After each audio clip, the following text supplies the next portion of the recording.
राहुल जब गांव से शहर के लिए चल रहा था, तब उसके कंधों पर सिर्फ एक झोला नहीं था। उसके साथ चल रही थी एक पूरी जिंदगी की उम्मीद।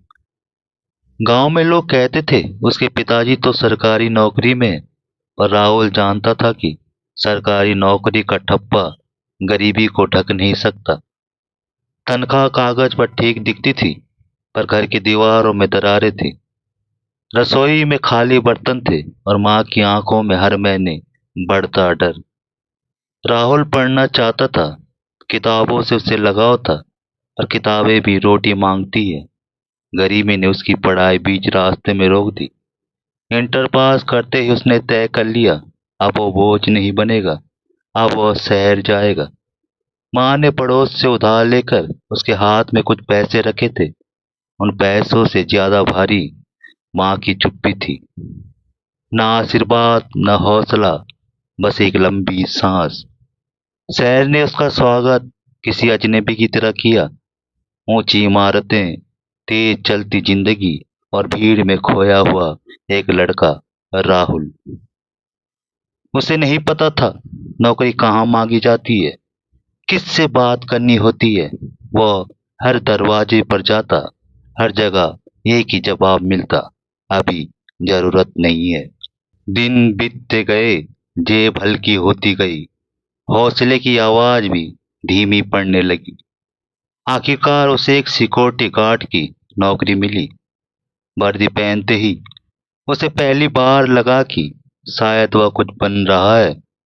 काम कठिन था, घंटे लंबे थे, पर पेट में उम्मीद थी। उसने एक छोटा सा कमरा लिया, इतना छोटा कि उसमें सपने फैल नहीं सकते थे, बस सिमट कर सो सकते थे। पैसे कम थे, माँ से मिल रहे उधार के रुपए धीरे धीरे खत्म हो रहे थे। राहुल ने खाने में कटौती शुरू कर दी। चावल और नमक, बस यही उसका भोजन था। और रोज सोचता, आज सब्जी ले लूं, पर फिर हिसाब लगाता, कल चावल खत्म हो जाएगा। 25 दिन बीत चुके थे, तनख्वाह नहीं मिली थी। एक रात जब दूसरा गार्ड नहीं आया, तो राहुल ने दिन रात दोनों ड्यूटी की।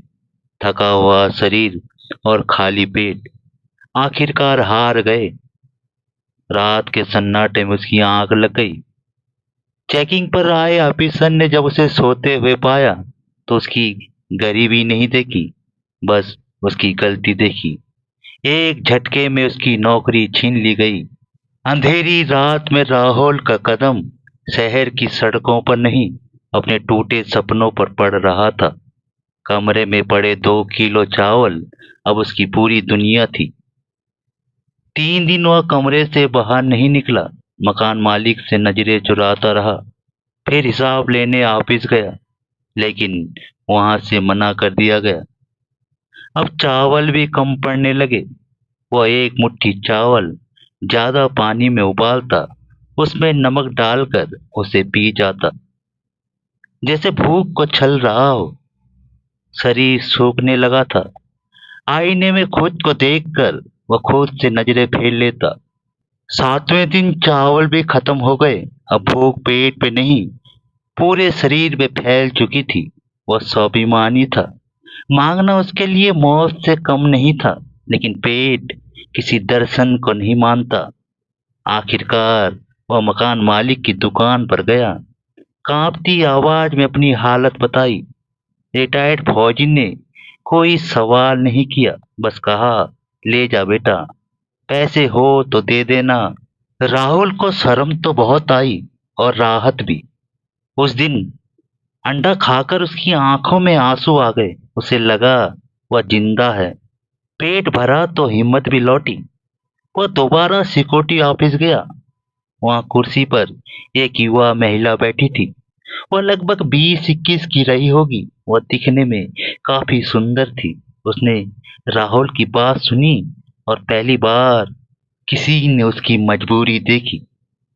मैनेजर पर उसकी आवाज गिरी जैसे न्याय की बारिश हो रही हो। राहुल को उसका हिसाब मिला, साथ में 100 रुपए भी और थोड़ी इंसानियत। जाते जाते राहुल ने में बस इतना कहा, आप बहुत अच्छी हैं मैडम, और मुस्कुरा दी। शायद उन्हें पता भी नहीं था कि उन्होंने किसी को टूटने से बचा लिया था। राहुल ने कमरे का किराया चुकाया, उधार लौटाया और उसी रात गांव की बस पकड़ ली। शहर पीछे छूट गया एक सबक की तरह, और राहुल ने तय कर लिया कि वो फिर कभी भूख के भरोसे सपने नहीं देखेगा। आपको यह कहानी कैसी लगी हमें कमेंट पर जरूर बताएं। धन्यवाद।